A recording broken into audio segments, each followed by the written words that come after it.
Vivemos um momento de termos que convencer cristãos da obra de Cristo. O desafio de ter que convencer cristãos sobre o que Cristo fez a nós como favor. E eu quero falar quão importante você ter a real compreensão destas coisas. Eu queria começar com um pequeno texto de Efésios, capítulo de número 1, verso de número 16.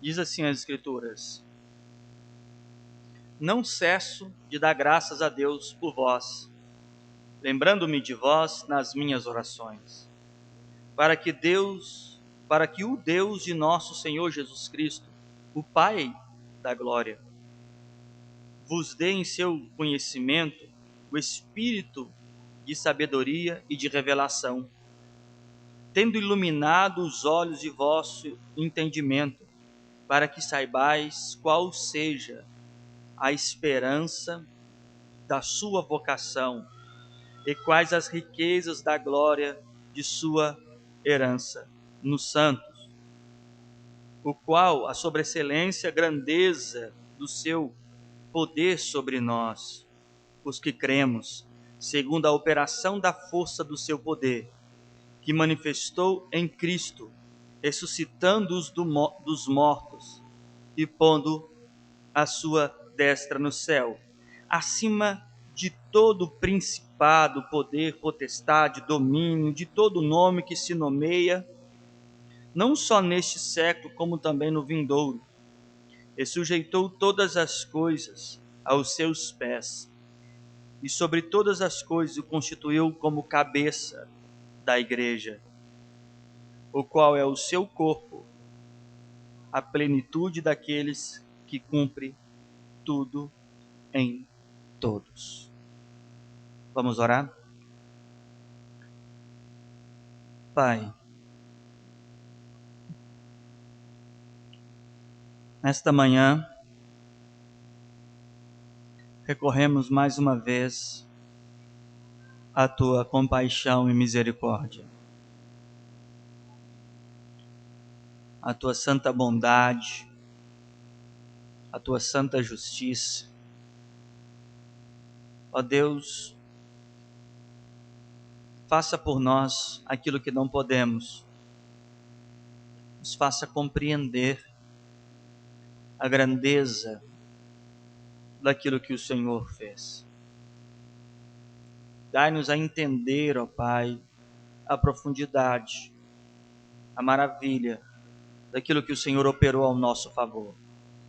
Nesta manhã me permita falar com sabedoria, com temor, com sinceridade aos meus irmãos. E pelo Teu Espírito nos aperfeiçoe, pela Tua Palavra nos amadureça, Deus. Nos faça compreender. É o que eu te peço. Amém.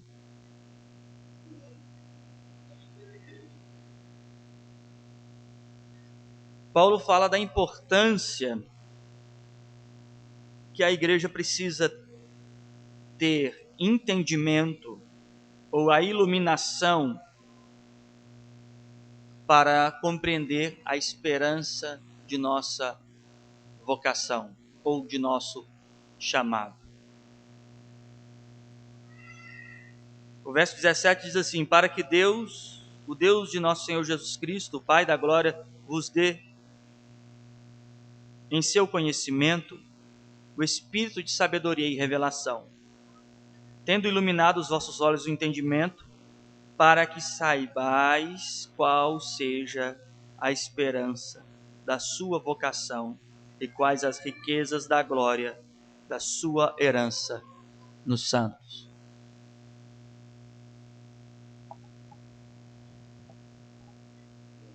O objetivo da oração do verso 16, que ele se aplica, é para que esses irmãos entendam a grandeza da obra efetuada.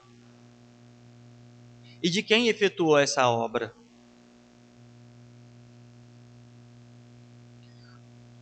A grande questão é que as pessoas, a grande maioria, ou talvez todos que estão aqui, saibam que Cristo morreu e ressuscitou. Escutem isso e aderem a isso.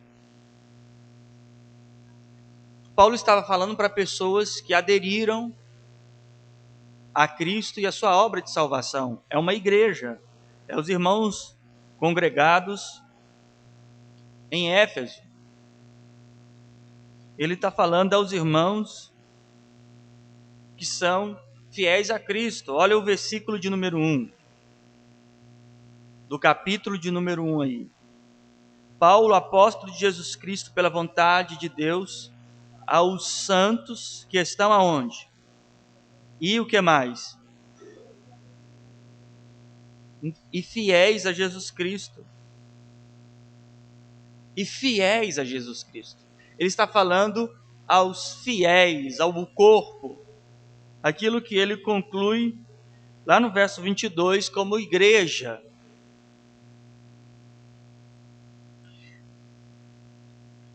Ele está dizendo sobre a iluminação que essas pessoas deveriam ter sobre a proporção daquilo que elas receberam.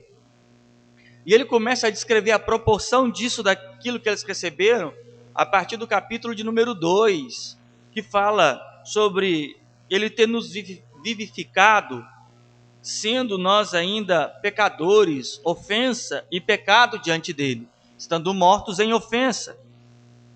Então ele está clamando, a oração dele, no verso 16, olha, eu tenho orado por vocês, para que o Deus do nosso Senhor Jesus Cristo, o Rei da Glória, vos dê iluminação, entendimento, ilumine os olhos do vosso coração,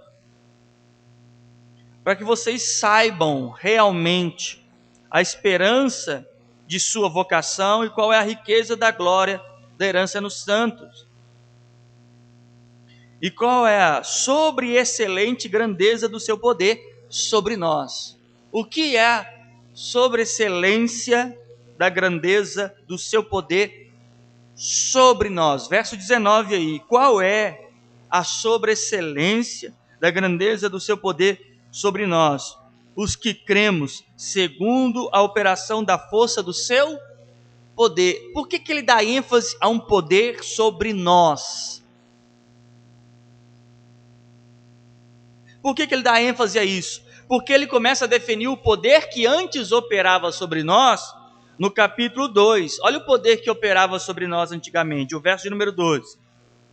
Em que outro tempo andaste segundo, o capítulo 2, verso 2. Em que outro tempo andaste segundo o curso segundo o príncipe da potestade do ar, do espírito que agora opera nos filhos da desobediência, entre os quais todos nós também antes andávamos no desejo de nossa carne, fazendo a vontade de nossos pensamentos, e éramos por natureza filhos da ira, como os outros também. Esse era o poder que antes operava em nós, e que no caso aos irmãos aqui de Éfeso, esse era o poder que neles antes operava, mas ele começa a carta chamando eles de fiéis, assim como também chama a todos que estão aqui de fiéis. Não menosprezo a crença em Cristo de nenhum dos irmãos, assim como Paulo coletivizou todos eles, dizendo assim, olha, os santos, os fiéis, mas ele tinha uma preocupação e um desejo que a mente deles seja extremamente expandida a compreensão da grandeza do poder que foi feito a nós. Que poder é esse? O que realmente foi feito a nós?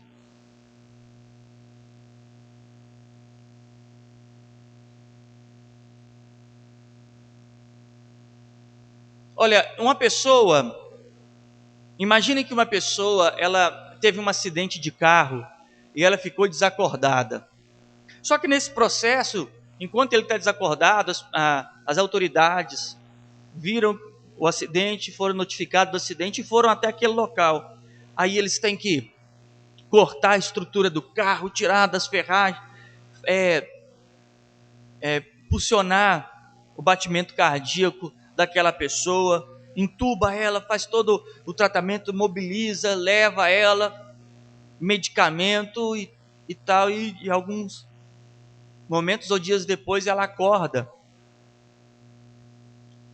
E ela pergunta o que aconteceu, e eles dizem: olha, você sofreu um acidente, estava preso entre as ferragens, e você foi tirado dali.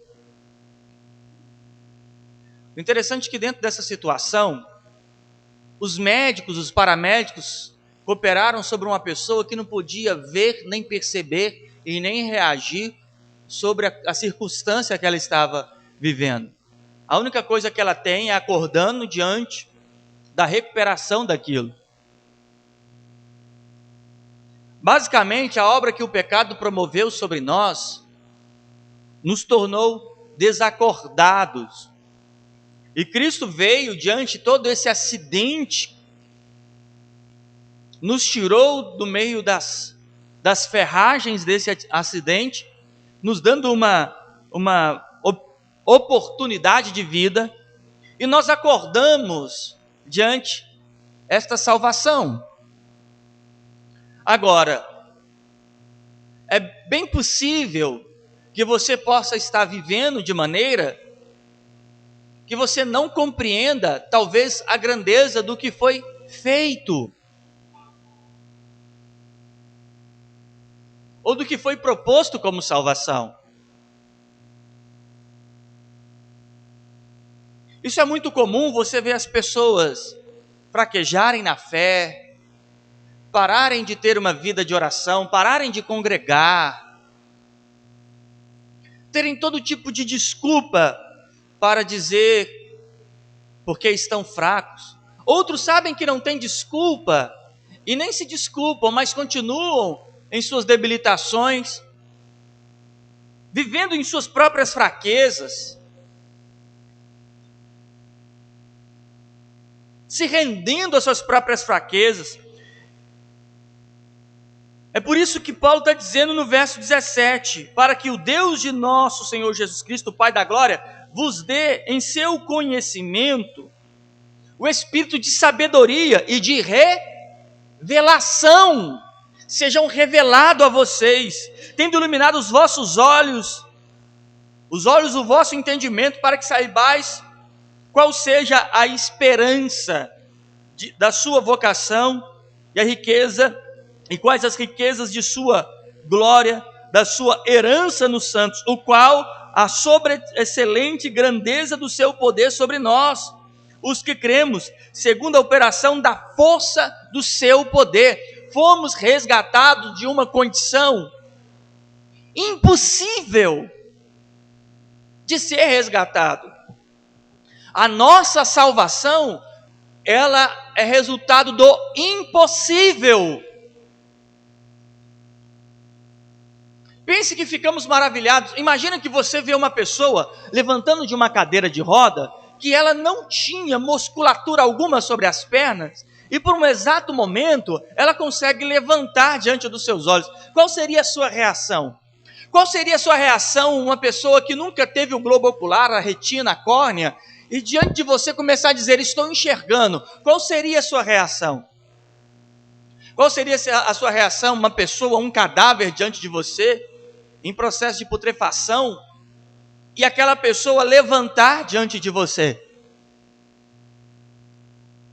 O Senhor Jesus começa a operar estas coisas e começa a atrair os olhos daquelas pessoas, dizendo, olha, isso era impossível, esse homem era coxo, esse aqui nasceu cego, esse aqui já estava há 3 dias, e assim começa a promover reações às pessoas, e agora ele vira toda a humanidade, todo aquele que crê, e fala de uma obra de salvação, de retirá-los da condição de pecados, e levá-los à vida eterna, que olha, talvez você não imagine, mas é muito mais poderoso do que reconstruir estrutura ósseo-muscular sobre uma perna. Isso é muito maior do que a possibilidade de alguém voltar a ter uma capacidade ocular, de visão. Ficaríamos maravilhados se vêssemos as pessoas, os coxos andarem, os mortos começarem a serem ressuscitados, os cegos começarem a enxergar. Isso seria, diante de nós, uma grande maravilha. Só que existe algo muito mais excelente do que isso, muito mais poderoso do que isso. A situação de nosso pecado era irreversível, ao ponto que você poderia enxergar por alguma obra, mas isso não faria você capaz de enxergar o reino dos céus. Você poderia, talvez até pela ciência, recuperar os movimentos da perna, mas isso não fará de você alguém que caminhe no caminho da salvação. Só algo muito poderoso poderia nos extrair da condição de pecado, porque nós estávamos entrelaçados em uniformidade, a condição de pecado e perda, inferno, o desprendimento disso era impossível. Não havia como desligar, havia uma unidade com isso. As obras da carne, o pecado, as trevas, éramos dominados pelos principados, as potestades do ar. Ele fala sobre as obras das trevas que operam sobre os filhos da desobediência. Havia uma profunda harmonia de interesses, e que não havia nenhum desligamento. E pior, nós em torno disso, nunca olhávamos isso como pecado, e como plantas plantadas nisso, a cada dia, a cada ano, as nossas raízes se aprofundavam, e uma condição irreversível. E quando eu falo isso, eu não estou falando daquele que está no crack, agora numa cracolândia, ou coisa parecida. Eu falo da nossa própria condição como ser humano, em que envolve o dependente químico e o dito homem de bem. O verso 19 diz assim: a qual sobre excelente grandeza do que? Sobre nós, os que cremos, segundo a operação da força do seu poder. Ele está dizendo: eu quero que vocês enxerguem o que foi possível ser feito.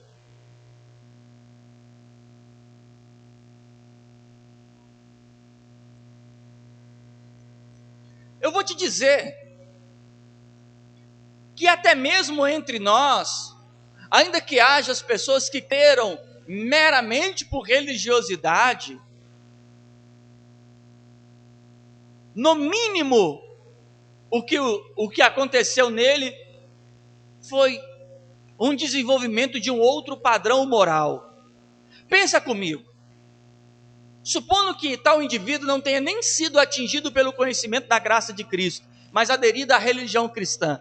Imagine que há 2000 anos atrás, um homem morre na cruz e ressuscita. E depois disso, há 2000 anos depois, eu não sei quantas e quantas gerações e quantas culturas, esse indivíduo, dentro de uma instituição religiosa, ouviu alguma coisa sobre este homem que morreu há 2000 anos atrás e começou a se inclinar no propósito de algumas posturas morais. Veja que o poder do evangelho, ainda que sendo resíduos dentro de uma religião, tem tido o poder de fazer pessoas refletirem até mesmo em sua conduta moral social.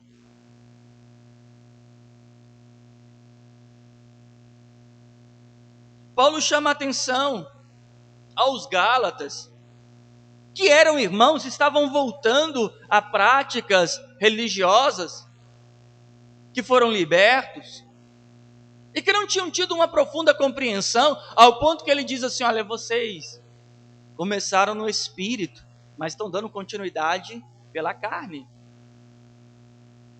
E quando ele diz aquilo, ele não está falando sobre imoralidade, que as pessoas estavam entrando, era pela religiosidade. O contexto dos Gálatas é que eles estavam agora recuperando religiosidades. Ele diz: olha, vocês começaram em espírito, agora está terminando na carne. Talvez como alguns de nós, que ao ouvirem o Evangelho, tiveram um despertar pelo Espírito, e falaram assim: olha, isto é a verdade, isso é o Evangelho de Cristo para mim, é sobre isso que eu preciso viver, é disso que eu preciso para caminhar na verdade. Mas ao longo do tempo, eles começam a desenvolver condutas e mecanismos meramente religiosos, e que recriam a religiosidade evangélica na sua conduta de viver, assim como os gálatas recriaram o judaísmo dentro de seu cristianismo.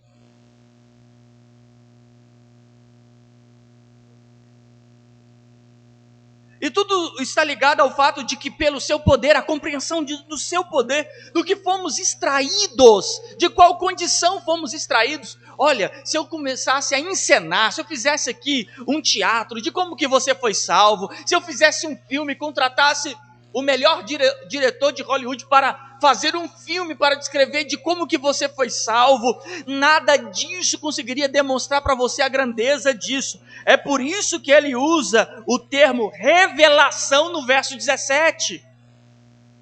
Um espírito de sabedoria e de revelação. Como eu gostaria e queria, e cumpro o verso 16, fazendo oração por vocês, para que vocês sejam tomados de revelação disso.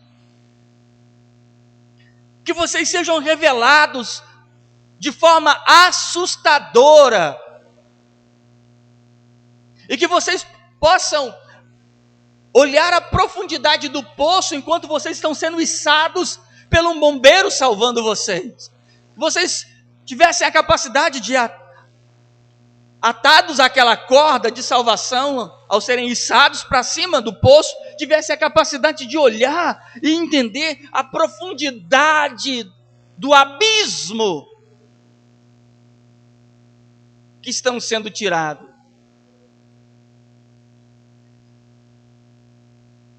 Pelo seu poder. Quando vai falar sobre Cristo, olha o verso de número 20. Que manifestou em Cristo, ressuscitando-os dos mortos e pondo a sua destra no céu. Acima de quê? Principado, o que mais? E poder, e o que mais? Potestades e domínio de todo o nome que se nomeia, não somente neste século, mas também no... Ele começa a falar que Cristo agora, ao estar à destra do trono do Pai. O que isso representa? Lá em Isaías, quando vai falar das motivações de Satanás, no capítulo 14, se eu não me engano, ele diz: colocarei o meu trono acima das estrelas. Ele estava falando sobre a posição mais absoluta sobre tudo. As estrelas ali não são meramente os astros celestiais, mas ali são todas as autoridades existentes. Nós sabemos que o evangelista João diz que o mundo jaz no maligno. E que a condição do capítulo 2, de andarmos segundo o desejo, os príncipes das potestades do ar, também é uma condição de autoridades, prefeitos, presidentes, governadores, reis, pessoas que também estão sujeitas a essas potestades, aos domínios das trevas, que nada mais é do que o tentador cedendo aos interesses da carne desse indivíduo, o tornando escravo e destinado à ira todos os dias. Aí vai falar sobre a autoridade de Cristo, que está no verso 21, acima de todo principado, que mais? Poder e potestade e domínio. Então veja bem, o verso 19 diz assim: o qual sobre excelente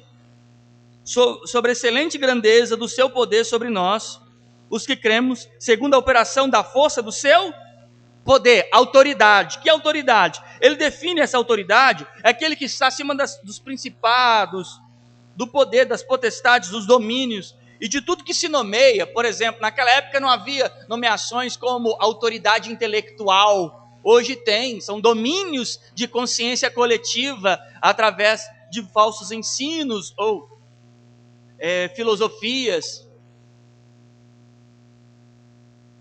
Inúmeros outros conceitos como doutores em teologia. E começam essas autoridades terrenas que são dominadas por outra autoridade, que são dominadas por outra autoridade, e que vai chegar o que ele diz aqui no verso 21, acima de todo, principado, que são lideranças, poder, potestades, e o que mais? Domínio. E olha o que ele diz sobre o poder que operou em nós. Começa no capítulo 2. E vos vivificou, estando vós mortos em ofensas e pecados, em que outro tempo andasse segundo o curso desse mundo, segundo o príncipe da potestade do ar, do espírito que agora opera nos filhos da... O verso 21 do capítulo 1 define que ele tem autoridade sobre tudo isso. E o capítulo 2 começa dizendo assim: foi ele que nos tirou de tudo isso.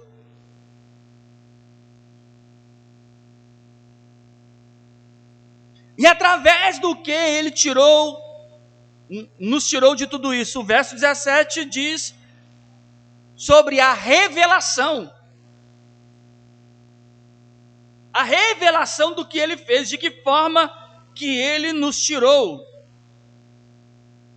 O verso de número 20, capítulo de número 1, o qual manifestou em Cristo, ressuscitando-os dos mortos e pondo a sua direita no céu. Aí com isso, começa o capítulo 2, nos deu vida, estando nós mortos, nos tirando disso. Você não tem ideia do poder e do domínio maligno que nos rodeia, em todas as esferas de autoridade. Hoje, aqui diz sobre autoridades que não eram nem nomeadas naquele século, naquele momento, mas queriam ser nomeadas futuramente, outras autoridades. A mídia é uma autoridade que não existia naquela época. Hoje, existem cristãos que são presos à novela, a falsas notícias, a entretenimento, a redes sociais, a videogames. Naquela época, o acesso à pornografia era exclusivamente a procura de uma prostituta. Hoje, foi nomeado outro tipo de autoridade. Sabia que o que mais existe na internet são sites pornográficos?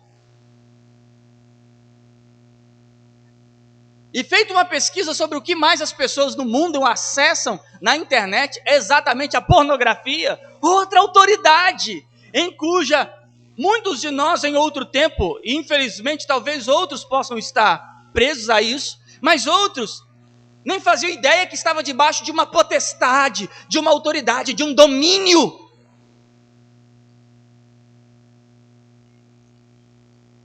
Muitas coisas não se nomeavam naquela época. Alguém já pensou em nomear o celular como uma autoridade de domínio sobre a vida de alguém? Em que o torna cabeça curvada, improdutivo no seu trabalho, afastado das escrituras, da família. Quem imaginaria que um quadradinho desse, um retângulo com a tela de vidro, em que se cair no chão estoura, e que se ficar na tomada demais estoura, e que às vezes garra, que você bate para ver se funciona. Quem imaginaria que esse objeto tão pequeno seria uma autoridade sobre pessoas? E determina a hora que elas vão dormir, determina com quem elas vão se relacionar.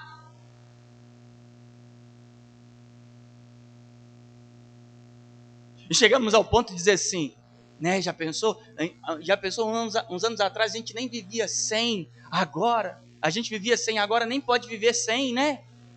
É assim que as pessoas dizem. Elas já agregaram como membros de sua própria existência, elas estão dizendo que são os seus pulmões. Eles estão dizendo, antes a gente vivia até 100, mas agora como é que vive 100?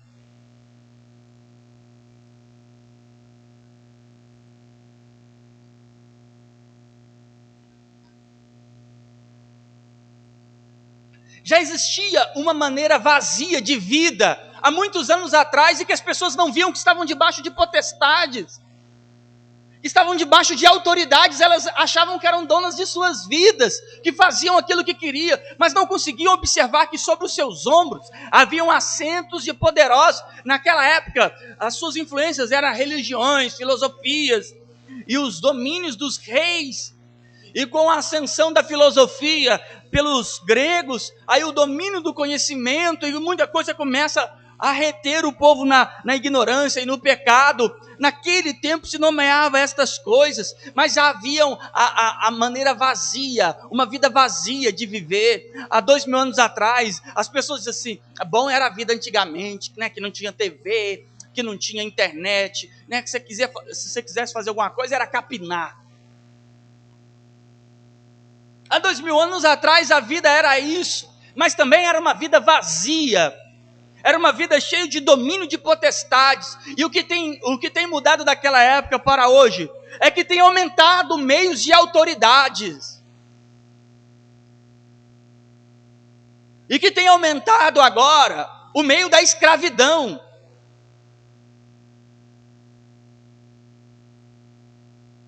E as pessoas viviam de uma maneira vazia. Sabe o que é uma maneira vazia? São as 3 horas de internet, 4 horas por dia, que bons cristãos ficam fazendo absolutamente nada.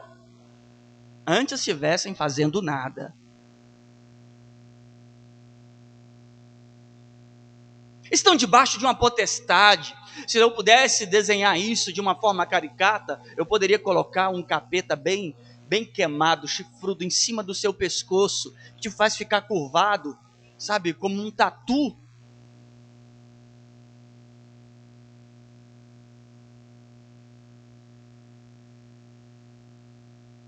Essa era a vã maneira de viver.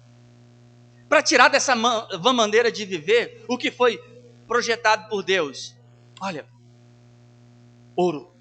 Será que ouro tiraria? Será que se eu desse riqueza para este povo, eles sairiam disso? Não, não sairiam. Será que se eu desse a eles prata, se eu desse a eles uma vida regalada, imagina? Não, eu fico na internet o dia todo porque eu não tenho nada para fazer. Se eu tivesse dinheiro para viajar, se eu tivesse uma piscina em casa, será que se eu desse uma piscina para esta pessoa, será que se eu desse riqueza? Não foi por esses meios.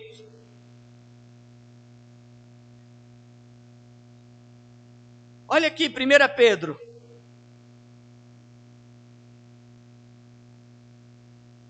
Capítulo de número 1. Verso de número 18.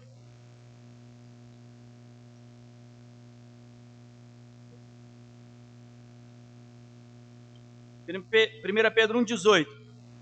Sabendo que não foi com coisas corruptíveis, como o quê? O ouro, que fosse resgatado de vossa vã, que por tradição recebeste de vossos pais, mas com o quê? Como de um cordeiro imaculado e incontaminado, o qual, na verdade, em outro tempo foi conhecido, ainda antes da fundação do mundo, mas manifestado nesses últimos tempos, por amor de vós. Ele diz que não foi com ouro ou com prata, alguma coisa corruptível, alguma coisa que possa com o tempo se deteriorar. Não, ele diz sobre algo permanente. Há muitos cristãos vivendo uma vida vazia, uma vã maneira, método vazio de vida.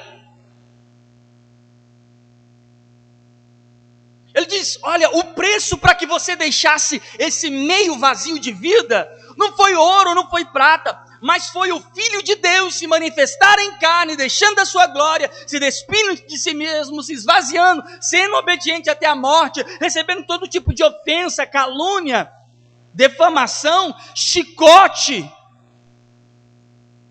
E depois disso tudo, ser transpassado os pés e mãos e totalmente ensanguentado, preso numa cruz rústica, dura, de madeira maltratada, com suas ferpas encostando na sua carne viva, pendurada num calvário, para nos tirar do vazio desta vida.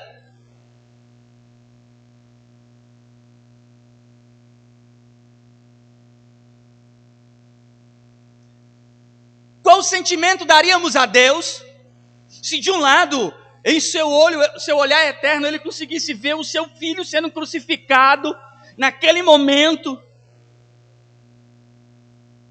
em todo o sofrimento e angústia, sentindo a dor do seu filho, e do outro lado olhando para nós, e vendo a nossa vã maneira de viver como cristãos? Qual sentimento seria provocado no Pai eterno, ao olhar dos dois lados e tendo de um lado o seu único filho, aquele que é o único que foi obediente em tudo, aquele que sempre amou o Pai, em tudo guardou e sempre foi fiel a Ele, santo como o Pai, justo como o Pai, a expressa imagem do Deus invisível ali em carne, sendo humilhado, e aqui o pecador que se diz agora convertido, crido em Cristo, vivendo uma vã maneira.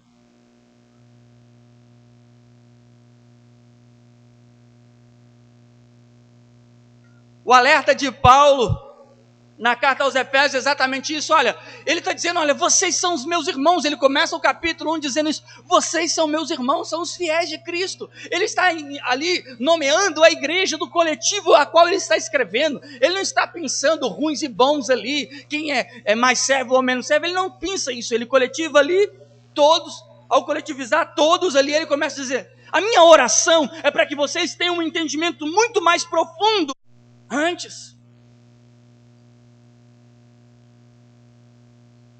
Eu fico vendo pessoas, cristãos, que têm um vício. Por exemplo, a pessoa converte e tem o vício do cigarro. Eu vejo pessoas falando assim, eu tenho orado tanto para parar de fumar, eu tenho feito isso. Eu me recordo que, quando eu olhei para o cigarro, eu disse, gente, isso aqui é um rolo de papel com um mato seco dentro. Isso aqui me domina mais do que a obediência a Deus. Você está entendendo? Por que o vício é uma ofensa a Deus? Porque você está dizendo que aquela coisa ínfia, medíocre, pequena, insignificante, tem domínio sobre você muito mais do que a obra de Jesus Cristo.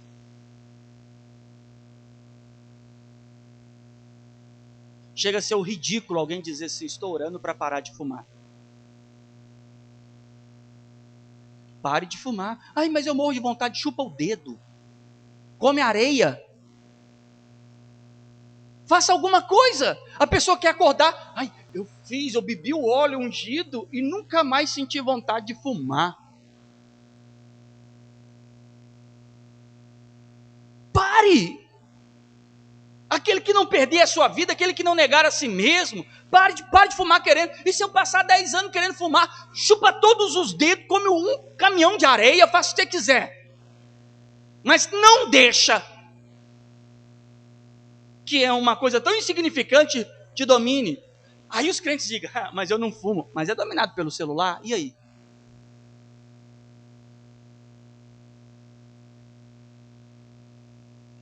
Tem crente que fica sem beber água o dia inteiro, mas na hora que o Wi-Fi falha, ele fica desorientado, palpitação.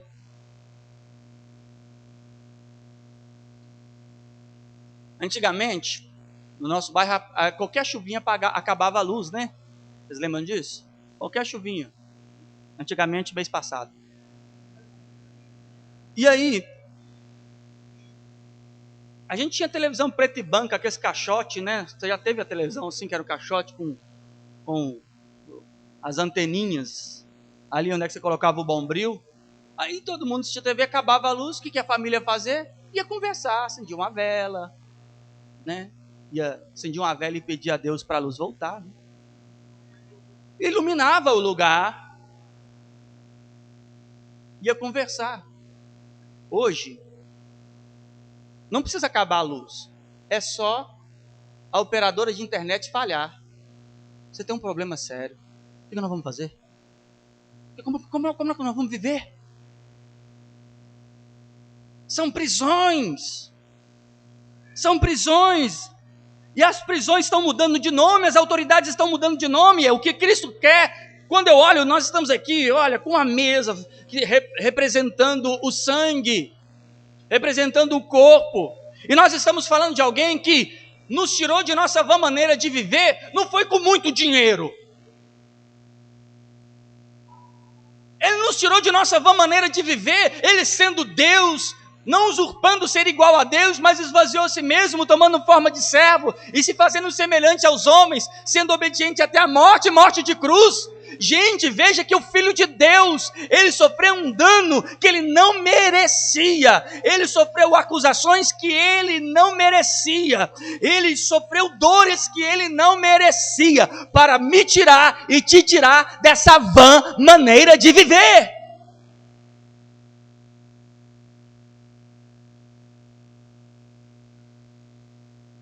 É por isso talvez que o autor aos Hebreus no capítulo 10 começa a questionar, dizendo assim: que castigo maior vocês consideram ser merecedor? Aquele que pisar o Filho de Deus. Que castigo seria para alguém assim? Ou algumas coisas, como diz as Escrituras, melhor fora não conhecer do que conhecendo não guardar o caminho da verdade.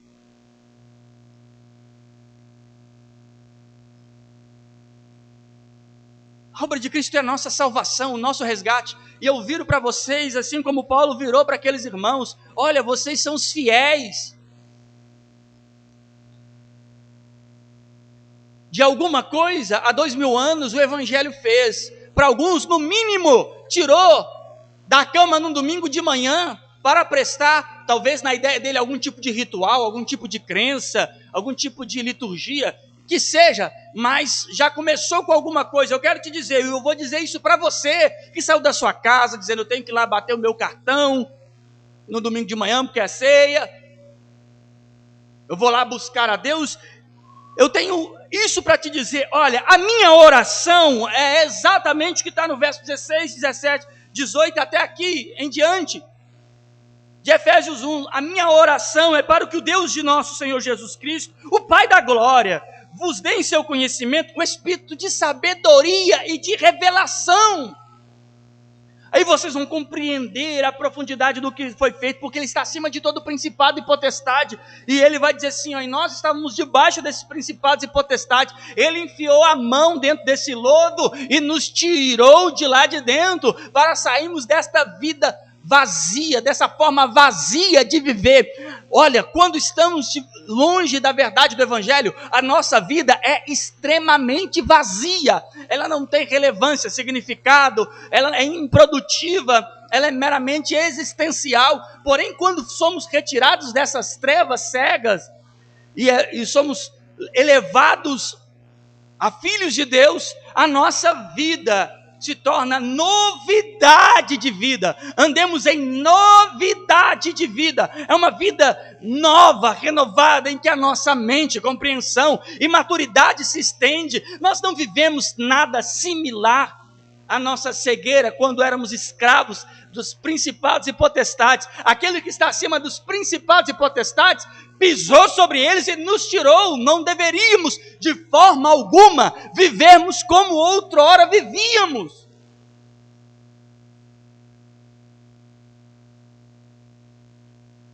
Essa é a oração do apóstolo Paulo aos crentes, aos irmãos, a eles, dizendo: olha, vocês são crentes, vocês são irmãos. Ele está dizendo: vocês são os meus irmãos, são fiéis de Jesus Cristo.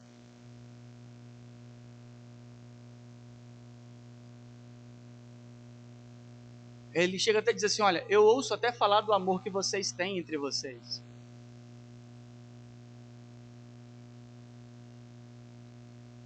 o verso de número 15 diz assim: pelo que, ouvindo eu também a fé que entre vós há no Senhor Jesus, e o vosso amor para com todos os santos.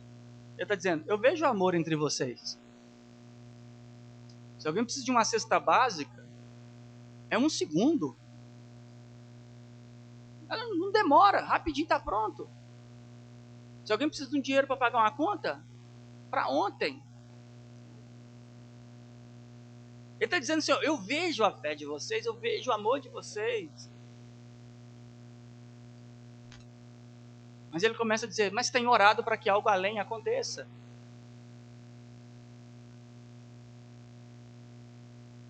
E ele começa a fortalecer isso para os irmãos. E ele começa o capítulo 2 falando sobre estarmos debaixo dessas potestades, que no capítulo 1 ele diz que ele está acima dessas potestades. Começa a falar de toda a obra em que ele começa a operar sobre nós, para chegar no capítulo 4 de Efésios, ele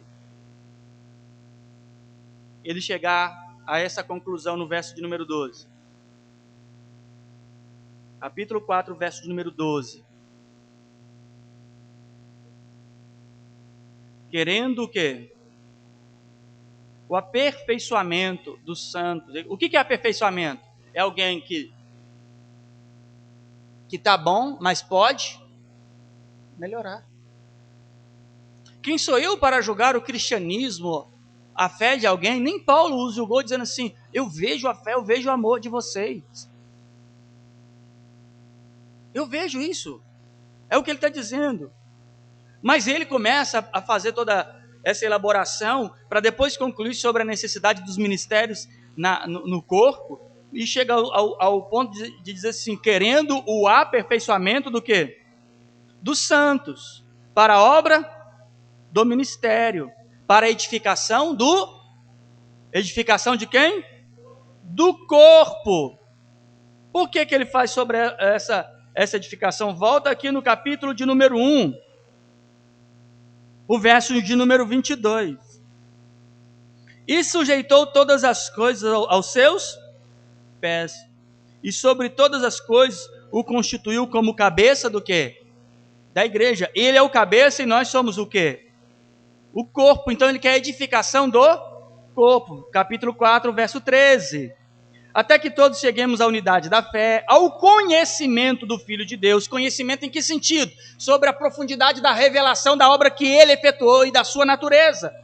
A varão perfeito, à medida da estatura completa de Cristo. Entenda uma coisa. O cabeça está estabelecido aqui. A igreja está aqui. A igreja, ela vai crescendo nesse conhecimento, sendo aperfeiçoada, até atingir a estatura de quem? De Cristo, que é o cabeça. É a construção mais estranha que tem. Primeiro nasce a cabeça, e depois o corpo vai crescendo, até tomar a mesma estatura. A medida completa de Cristo. Verso 14. Para que não sejais meninos inconstantes, levados a redor por vento de doutrina, pelo engano de homens que com astúcia enganam fraudulosamente. Antes,